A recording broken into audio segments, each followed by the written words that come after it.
Bienvenue dans cette nouvelle vidéo sur la série Comment réussir sa première année de droit. Alors aujourd'hui, on va répondre à une question qui m'est souvent posée, c'est faut-il acheter un code civil et faut-il acheter des livres? Alors, ma réponse elle est assez simple pour les deux cas. Alors déjà pour le code civil, je te conseille fortement de l'acheter. Pourquoi? Parce que tu vas t'en servir énormément pour la préparation de tes TD, mais aussi pour tes examens. Et c'est là que ça va être important. C'est-à-dire que pendant tes TD, en l'utilisant, tu vas apprendre à t'en servir. Tu vas commencer à mettre des post-it dedans pour le préparer pour l'examen. Et le jour d'examen, ton code sera déjà prêt, tu t'en seras déjà servi, tu seras sûr d'en avoir un aussi, on va revenir sur ce point-là, et donc il n'y aura aucun problème. Si tu décides de ne pas l'acheter, sachant qu'aujourd'hui tu en trouves soit à 20, soit à 30 euros, peut-être même moins cher si tu l'achètes d'occasion. Donc là c'est les prix neufs. Donc si tu décides de faire l'économie, parce que tu ne peux pas te le permettre ou parce que tu préfères mettre l'argent ailleurs, je te comprends, mais sache que si tu dois emprunter ton code, il sera plus difficile à l'obtenir pendant les périodes d'examen. Parce que bien sûr, si tu penses à ne pas l'acheter plutôt et à l'emprunter, évidemment d'autres personnes vont vouloir faire comme toi.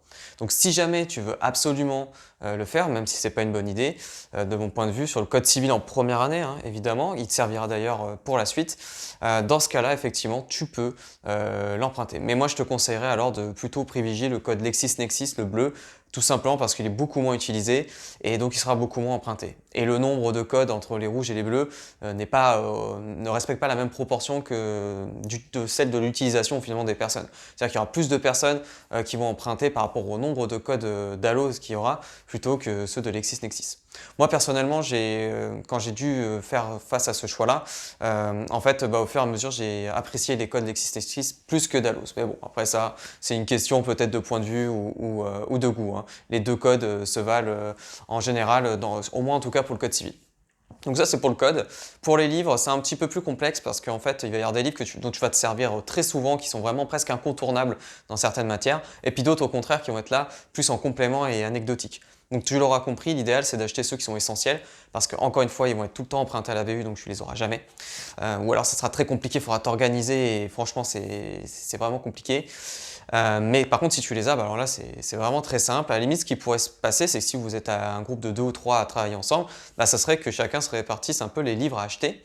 Et ensuite, vous travaillez ensemble à la BU, par exemple. Alors là, maintenant, en ce moment, on est à distance, donc c'est un peu plus compliqué de faire ainsi. Mais voilà, c'est une idée en tout cas à creuser quand il y aura le retour en physique dans les universités.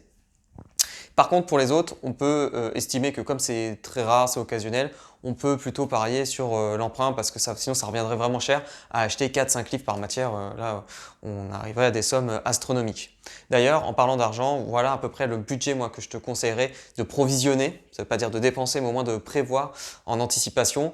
Si tu as seulement un code civil et puis quelques livres à acheter, comme c'est le cas ici là, dans notre vidéo en première année, je te conseille de prévoir quand même au cas où un budget de 300 €. Pourquoi? Parce que comme ça, tu vas pouvoir acheter beaucoup de livres sans avoir à te freiner. Si ton budget est inférieur, c'est comme ça, on n'y peut rien. Moi, je sais qu'en général, je m'en sortais chaque année avec un budget de 200 €, mais j'étais vraiment minimaliste. Je prenais un livre en droit civil, un livre en droit constitutionnel, le code civil, et je m'arrêtais là. Donc après, il y avait à la limite un ou deux, il y avait un dictionnaire juridique, voilà, et puis peut-être un autre livre sur une autre matière, genre les institutions judiciaires. Mais vraiment des trucs rapides. Et donc au final, je me retrouvais quand même avec un budget d'au moins 200 €. Donc ça monte très très très vite. Et ça serait dommage de rater son année juste parce qu'on n'a pas acheté le bon livre dans une matière. Donc je te conseille d'acheter au maximum, mais sans faire n'importe quoi non plus, tu l'auras bien compris. Ensuite, par contre, si tu as décidé d'emprunter, tu as intérêt à être rapide, réactif, malin, anticiper et pourquoi pas s'organiser après à plusieurs pour faire tourner les livres entre soi. Voilà, c'est des choses qui se font, hein, on va pas se mentir. Donc, je te souhaite de bien réussir tes choix dans les achats de tes livres. Je te donne rendez-vous bientôt pour une prochaine vidéo et n'hésite pas à me poser tes questions dans les commentaires, à télécharger également dans la description le kit pour préparer tes TD. Et puis, on se retrouve bientôt pour une autre vidéo. Allez, salut, ciao!